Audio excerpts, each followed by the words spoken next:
And we're live. So, hello, Alison, and hello, anyone who is joining us here today for 50 Hitting 50. I am joined by the lovely Alison O'Neill, who is from Banbridge, but is currently living over in the UK. So, it's an interesting conversation that we had in the run up to this, Alison. And of course, it being the day that it is, we decided, for better or worse, that we would take a look at what it is that this, I don't know, this day, this Valentine's Day means to us now, and all about, I guess, how we have changed, how getting to this stage of life has changed our ideas about relationships, not necessarily just romantic ones, but relationships in general, I guess. Okay, go first. What do you think? Well, thanks for having me on your series. It's really exciting to be here, and I'm really looking forward to hearing everybody else's interviews or chats or whatever you want to call them as well, because I just love hearing about different types of people. From my point of view, Valentine's Day is a big waste of money. I think it's over-commercialized, and nobody should tell you when to tell somebody that you love them. If you love them, tell them every day. Yeah, that sounds like a very sound policy, actually. Well, okay, so just out of curiosity then, do you think that it is, maybe not necessarily on this day, but do you think that it is a good idea to take the time to reflect on relationships, to acknowledge what's good about them, to look forward into what they might bring or what you would like them to bring, to set that out? Absolutely, yeah. Yeah. And I think you've got to go through life looking back as well as forward and thinking, what have I learned? What went right? What went wrong? And I'm sure we've all had our fair share of disastrous relationships. And we've learned lessons from those, things that we're prepared to put up with, things we're not prepared to put up with anymore, people who really make a connection with you, or the ones you really prefer not to see ever again. But I think one word I was thinking about last week was failure. And we had a chat about this last week, and I was thinking about it afterwards. I thought, we're very hard on ourselves about relationships, and we always talk about failed marriages and failed relationships. And then you see people who go through life, they're maybe second, third time round, they're on a dating app and they're talking to their friends, and the friends are saying, well, what's he like? Does he have much baggage? You know, I think these are all really negative words. Yeah. When did you ever see anybody write a CV with a list of, here's all my failed jobs, and here's all the baggage that I come with, please employ me? You're never ever going to sell yourself like that to an employer. So why should you talk about yourself like that in your own personal life? Well, this is interesting because, I mean, what you're picking up on there is how other people perceive the things that we've been through, and whether they perceive, I mean, they may perceive them as baggage, but, you know, it might be more helpful to understand what lessons have been learned from those experiences. Absolutely. And it's all life experience. There's no right or wrong. There's just things that have happened to you that may not have happened to somebody else. It's quite judgmental as well, isn't it? Yeah. To talk about the baggage. Baggage. You know, you've got 3 failed marriages and 15 kids. Baggage.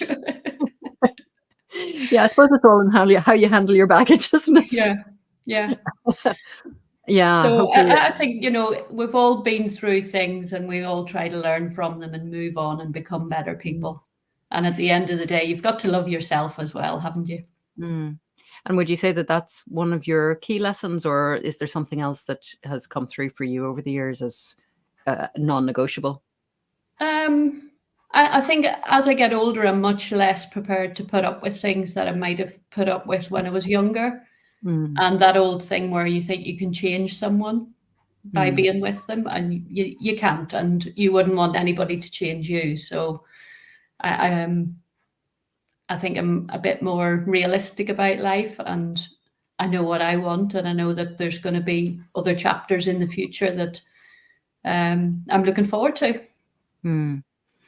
Yeah, I think for me, one of the things that I realized, you know, not soon enough, we'll say, about life in general, but particularly about relationships, is the role of our expectations in them, and even more so the role of the expectations that we don't discuss, that we don't lay out, that we don't even sometimes know that we have. That, we just expect things because that's what we've always seen, or that's what the society or culture tells us we should expect. Yeah. And I there are so many things, so many situations that I've seen, not just in my own life, in other people's lives as well, where those expectations are actually the thing that has really undermined a relationship. Yeah. And I think when you're younger, your main influence is your parents. So it very much depends what sort of relationship your parents had, what sort of relationship their friends had, how other adults treated you at school or in your community, and then when you go into the workplace, how other colleagues treat you. And I've always said to my kids, if you can take the best bits of all those people and try to be more like that, that's not a bad start in life. Yeah, that's a great idea, actually, because one of the things I often go through with people is, this idea of, who's your advisory board, who is your, who are the people. What was the term? I don't know if you've ever read any Napoleon Hill, but he had this term for it. He's something like his inner council or something. I can't remember. And he would have all the people that he really admired sitting around this table, and he would ask them for advice on what to do. And it's a really good idea, because at some point in your life, you realize that your parents don't have all the answers necessarily, and they're trying their best just like everybody else. And we're in that situation now where we have children and they're looking to us and thinking, you're the oracle. And we're going, no, we're not. We're all just making it up as we go along. Oh my gosh, you have just echoed something that Martin said in the very first one of these, actually, that it's like, this idea of are we grown-ups now? When do we get to be grown-ups? We don't feel like it. No. And I think that's so true, isn't it? That we have just, again, what we saw, our idea of these grown-ups as we thought they were, was that because they did make the decisions, because they did create the rules and the systems for us, that they must know what they were doing. But yeah, I mean, looking at it now from this perspective, at that stage, they probably didn't know much either. And I think our parents' generation were the baby boomers. They were the ones that were really trying to do something entirely different from their parents. So they were quite brave and quite out there, I think, with a lot of their decisions. What do you think the difference in their approach? What difference do you think their approach has made, rather? Well, my parents neither of them were really allowed to do the jobs that they wanted to do when they left school. And my parents said to me, you can go and do whatever you want as long as you're going to be happy and successful. Well, not necessarily successful, but happy and settled, and, you follow your dreams, kind of thing. And that's something that wasn't available to them. Yeah. Yeah. I mean, I think I mentioned to you that my mom had managed to get herself quite a nice job that she really enjoyed, in the ESB, which is the electricity board in the south. But she then, because she got married, she had to leave that job because it was illegal for a married woman to work for the civil service at that time. So as you can imagine, well, actually, I'm not even entirely sure how that has sat with her over the years. I mean, I know she went back after we'd all kind of gone on to secondary school and uni and stuff, and she then went back to work in a clerical role at the university in Limerick. And she always really enjoyed having her job and having her independence and going out to work and all the rest. So do you think it was just something that she accepted as that's how it had to be because that was the time? Probably. And I think I remember her telling me that she basically had a better salary than my dad that she had to give up because she got married. Yeah. And it's one of these things that these days people wouldn't necessarily choose to get married even. That was just the way it And was. you certainly wouldn't choose to give up your career necessarily for your husband either. Yeah, I mean, it's much less a social necessity to marry now, isn't it? Yeah. Well, And my I mum guess, was the opposite. She worked all through having children, and when we were tiny, she used to work nights when we were in bed, and she would go off to various different jobs. She did a lot of admin and bookkeeping roles, so she was able to go into somewhere, physically lift a set of books and come home and work on them at home whenever we were little. So she was the original working from home generation back in the 70s. Yeah, and that was more or less my experience too, because I would work from home all the time. The kids were small, and I would quite often be doing something with a baby in one arm and kind of trying to do something with a computer under the desk with the other.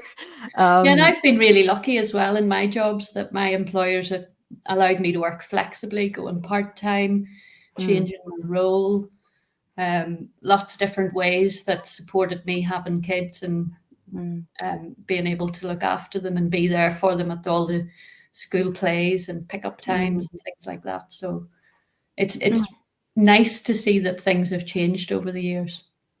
And do you think that, from the time you were, say, 25 to now, Alison, what is the change that has been most important for you, whether that be a social change or a personal change, or, what has made Alison at 50 different to Alison at 25? Well, Alison's only 49. I'm not 50 until May. Oh, that's right, me too. But, for the purpose of the series.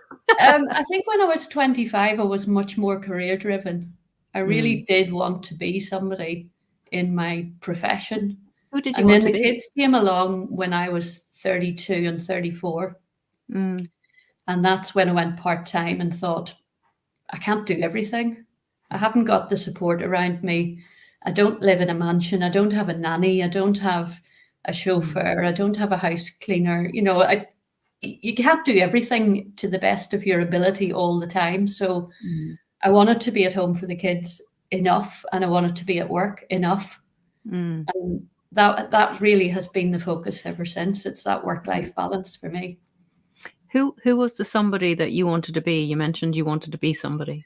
Well, I went into forensic science when I graduated, and that's why I moved to England. And I thought, this is a great career, and I can see myself doing this for a very long time. I had absolutely no intention of ever working in marketing. There's actually a funny story about that, because when I was at Queen's, and I don't know if they still do it now, but they have these things called milk round interviews, where employers came in and did interviews with some of the people who were due to graduate that year. And I remember one of my lecturers put me forward for this interview, and I merrily went along, not really understanding what it was about or what it was for. And the person who was interviewing me was from Procter & Gamble, big company over here in Newcastle. And they were interviewing me for a marketing job. Now, this is a weird full circle. So I remember going to the interview going, why would I want to move to England? And why would I want to work in marketing? I'm doing a science degree. I want to be a scientist. And here we are nearly 30 years later, living in Newcastle. I know where Procter & Gamble is, and I work in marketing. Well, would you have taken that shortcut? I mean, if you had your time over again? No. And I don't even really think I thought long and hard about what moving to England even meant back then. I was very much a homebody. I loved where I came from, where I grew up. Could never imagine myself leaving Northern Ireland. And now I can't believe I've been away so long. But the grand plan is to move back home. And do you think that is something to do with the approaching 50? I think as I've got older, I've got more homesick. It was for a while where at the start of the job, it was just so busy. I just worked and traveled and worked and didn't really have time to be homesick. And then when you realize everybody's getting older and things have changed and you think, I'm missing out, I need to be there. So probably for the last 10 or 12 years, I've wanted to move back home. We're now getting to the time when it's right. Yeah, this is kind of fascinating. I don't know if you ever saw the movie Grosse Pointe Blank. No. And it's John Cusack is in it, and he's this hitman, right? And he has been away for like, I don't know, 20 years or something from home. I can't remember. Oh no, sorry, it's 10 years. But either way, he goes to see where his family home was and discovers that it's been knocked down, and there's a supermarket in the place of it. Oh. And he walks in and he's kind of looking around, kind of confused. And he goes, I guess you can never go home, but you can shop there. And I just think, it's one of these things because, you've been away for almost the entirety of that post-Good Friday period. And you're coming back to somewhere very different, aren't you? Well, it's not like I've never been back. We spent quite a lot of time at home, and we bought a house there about 7 years ago. So we do have a base, and we're back and forward all the time. So it doesn't feel like it's going to be such a big move because we've done it.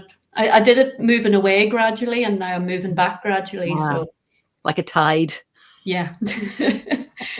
And I'm really looking forward to getting back home and just seeing how things have changed. And I've never lived in Northern Ireland as an adult, other than when I was at uni. So I've never been a tourist in Ireland, really. I've never been based there to be able to say, right, I'm off to Limerick for the weekend, or I'm off to Cork, or those just weren't things we did in the 70s and 80s very easily. I remember the roads. My goodness. Took you 3 days to get anywhere. It did, didn't it? Yeah. All through all those little towns. But yeah, it's definitely not like that now for sure. But here's another one going back to the 70s. I don't know whether you're aware, but the middle of May 1974 was the Ulster Workers' Strike. Really? So that wouldn't have affected you being born somewhere down in County Limerick. No. And it may not have affected Martin because I'm guessing he's posh Belfast. I cannot pass question on sport. Let's say he's posh Belfast. But I grew up in rural County Down. Rural County Down. I'm just going to message him here. Dear Martin, are you posh Belfast? Alison. Posh Belfast, yes. So those were the days when you went into hospital to have a baby, you were there for a week. You weren't out the same day or anything. So my mum went off merrily to the hospital to have me right in the middle of the Ulster Workers' Strike. Right. Which I didn't really understand all of this, but if you Google it, you'll find the information. By the time I was a week old, there was no petrol. There had been no milk collections from the farms, and the whole country was just grinding to a halt. And my dad had to cycle, I think it was about 12 or 13 mile round trip with my 2-year-old brother on the crossbar of the bike to go to my uncle's, who had a garage, to get some petrol, to get enough petrol to be able to drive the 4 miles to Banbridge to pick us up and bring us home again. Oh, Lord. So if that's not love, I'm sure my mum was thinking, I haven't had any visitors all week. This is so boring. But my dad had to cycle all that distance just to get enough petrol to come and pick us up and bring us home. So things have certainly changed in 50 years. Yeah, but I guess, these incidents of kind of uncertainty, these things that happen, it's funny when we've had a kind of a period of relative calm and then something happens like, COVID a couple of years ago, and you realize actually none of this is a given. I was thinking about it weirdly the other night in terms of, just running water. And as we know, I mean, there are so many people around the world who just can't ever take that for granted.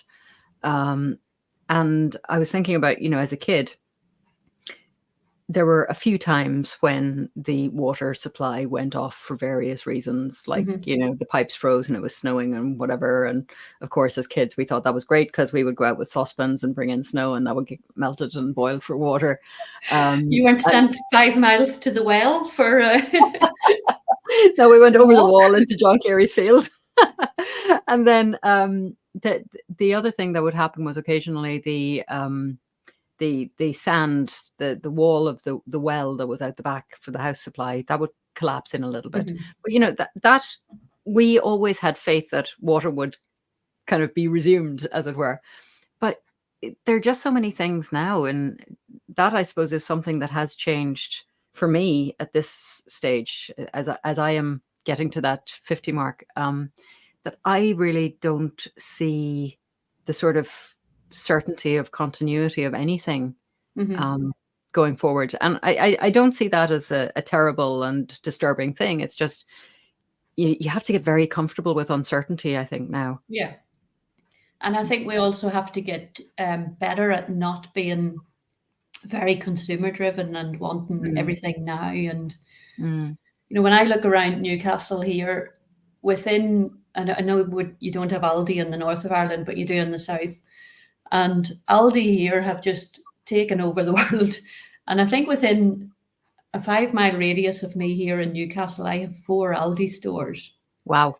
I also have 2 Marks and Spencer food stores. I have about 3 Tesco's, 2 Sainsbury's, 2 Morrisons, and 2 Asda's.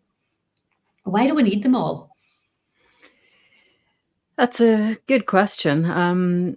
Just for the sake of the conversation, does having more points of availability reduce the need to have transport to them? Are people able to walk to them? I don't know the answer, Alison, at all. But Yeah. just trying to think of a positive. Well, I I don't walk know. everywhere if I can, and I know that some of my local supermarkets here deliver with their little Mm, vans, and people who live half a mile from their supermarket still have their shopping delivered. yeah. But circumstances may be such that they can't get to the shops. Well, that is very true, and I definitely know with injuries and so on and illness that can absolutely happen.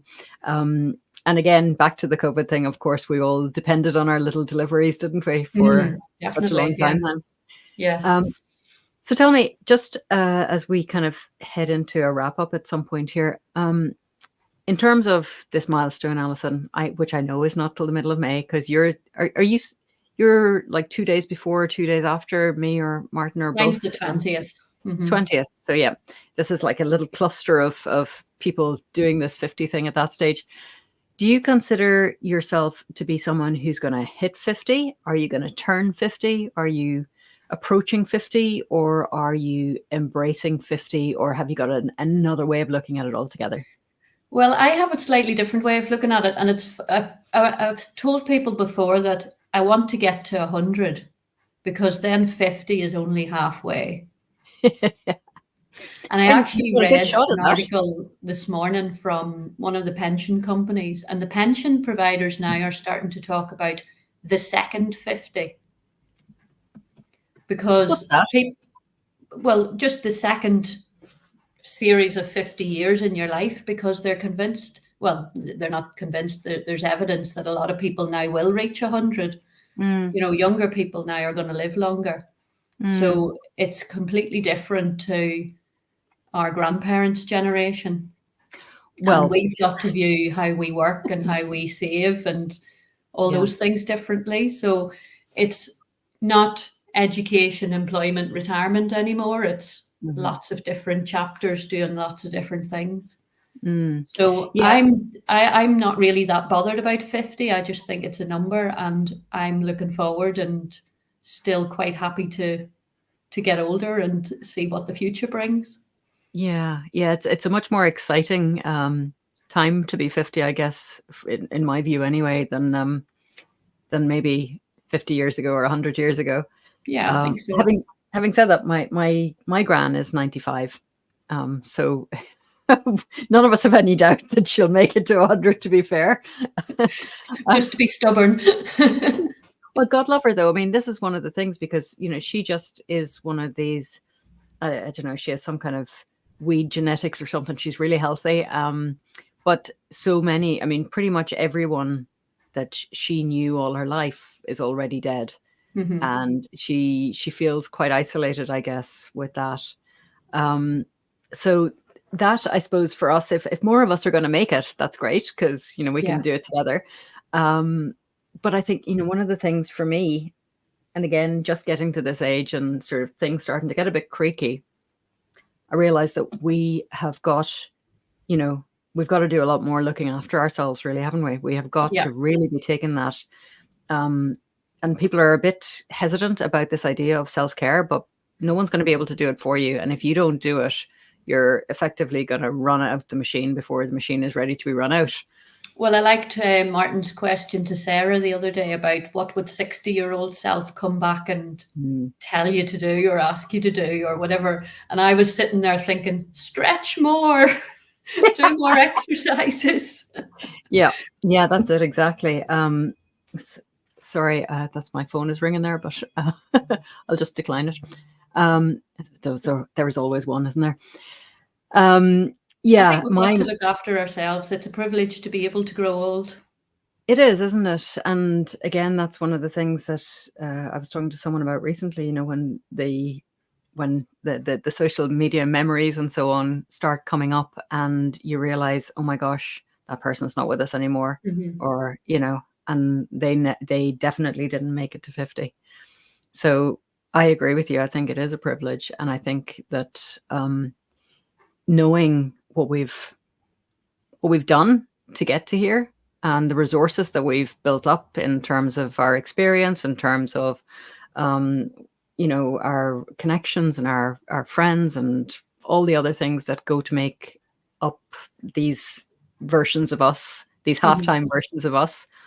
I really do think that we have so much to take into Act 2, as I see it. Absolutely. Your second 50. Yeah. Keep being curious, keep asking questions. Why? I used to drive my mum nuts asking why all the time. And we've just got to enjoy life and embrace it and take every opportunity that comes. I want to say hey to Katerina, who's with us. Katerina, great to have you joining us today, and absolutely going out to nature. That is always going to be great advice, isn't it? To get out there and to reconnect. Well, that's my 50th birthday plan, is a 2-day walk up the Northumberland coast. Oh, lovely. So my husband's birthday's in May as well, and he's 50 something this year, and I'm 50, so we're going to walk 50 something miles in 2 days. Would you ever consider doing anything like the what's the one across the north of Spain? The Camino de Santiago. Camino, yeah. I'll do anything like that. I love long distance walks. I've done quite a few here, sort of 26, 28 mile challenge walks over the hills and through bogs, and yeah. Well, yeah, walks actually were such a great part of growing up in County Limerick. And I'm absolutely convinced that my dad's attitude to a walk was that if it wasn't either dangerous or illegal, it probably wasn't worth going on. So I like the sound of your dad. Yeah. But yeah, so he is he's currently, and again, this is another thing that, at 25, I never really thought about what my parents would be like when I got to this stage. And, they are now slowing down a little bit. He's just, had heart surgery, and these kind of things are, they're in their own way a marker of the things that are changing for us as well. And the responsibilities that are going to, absolutely, I guess, come to us too. Yeah, the role reversal as they get older and we take on more of the care and responsibilities. Yeah. So anyway, all privileges, as we've established, Alison, and it has been absolutely fantastic to hear your perspective on these things. I'm really grateful to you for joining us and for sharing your views on it. I would love to know if you can stay in touch, if the actual milestone when we get to the middle of May, if you think no I don't want to do this 50 thing anymore. I doubt that's going to happen, but I'd love to know what the actual birthday feeling means to you at that stage as well. Well, the actual birthday will be the day after we finish our walk. So I'm sure my hips will be screaming, I'm 50. Let me lie down. Yeah. But yes, right. It would be great to keep in touch. And thanks very much for having me on. It's been fun. It's been great. Thanks so much, Alison. And everyone, we will see you again next week for another amazing episode with another amazing guest, and talk to you soon. Bye.